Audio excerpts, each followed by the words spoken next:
While I want to see every single name released so that these women don't have to live in fear and intimidation, which is something I've had a small taste of in just the past few days, just a small taste. They've been living it for years. But the real test will be, will the Department of Justice release the files? Or will it all remain tied up in investigations? I've heard the comments. People saying this is out of character, that she's only performing, that it's some kind of trick. But honestly, I see it differently.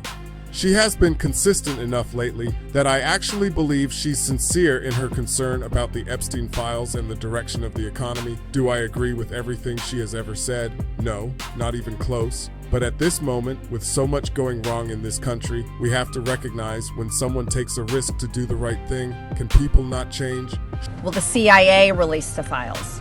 Will a judge in New York release the information? That's information that needs to come out. And will the list of names that these women privately hold, and they hold it because of their fear in their heart of what would happen to them if they release it on their own, will that list of names come out? That's the real test. So I want to thank Thomas Massey and Ro Khanna for your bravery in doing something that is much needed in America, crossing the political aisle that has become bigger than the Grand Canyon in America. But these men crossed that aisle on behalf of these women.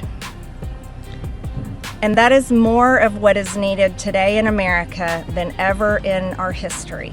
Right now, she is the only Republican publicly opposing the effort to bury these documents. And if she's the person who can help push this forward, shouldn't we put our pride aside and support the action, even if we don't love the person behind it?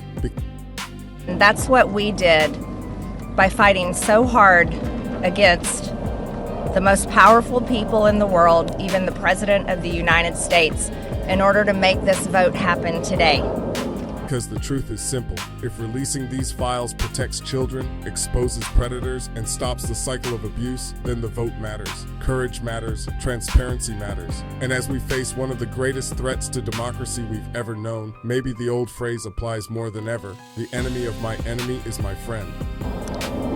I was called a traitor by a man that I fought for 6 years for. And I gave him my loyalty for free. I won my first election without his endorsement, beating 8 men in a primary. And I've never owed him anything, but I fought for him for the policies and for America first. And he called me a traitor for standing with these women and refusing to take my name off the discharge petition. Let me tell you what a traitor is. A traitor is an American that serves foreign countries and themselves. A patriot is an American that serves the United States of America and Americans like the women standing behind me. And I want to tell you that this only became possible today because the American people, whom we serve as representatives here in Congress, demanded that this vote happen. And they put more pressure on every single elected politician in this city than has ever been put on them. And today you are going to see probably a unanimous vote in the House to release the Epstein files. But the real fight will happen after that.